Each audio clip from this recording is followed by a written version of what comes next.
Phishing is the idea of a malicious actor sending an email that tries to fool the target into taking some action. Traditionally, it was all about clicking on a link in the email or opening an attachment in the email. So a good example from a few years ago is bad guys had created a malicious PDF, and they sent out an email to all the people in a research community saying, hey, we're holding our conference again next year and we'd like you to come.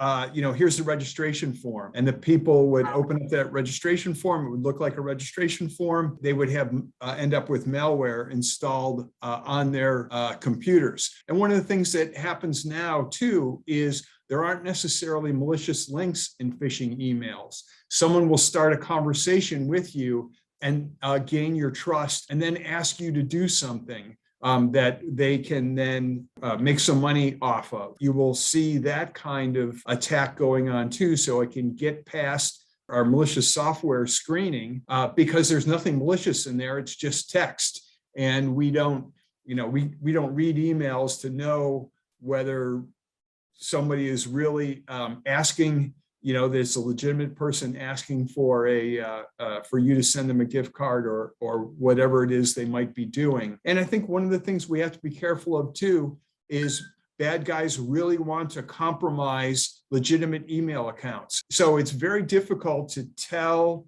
whether this is a fake phishing email or a real email. Hovering over the links to try and make sure that the domain is actually the domain that you think it is, looking at the email address that it came from. It says it's from Amazon, but it says, if you look at where it actually came from, it's, Amazon.biz.something.uk.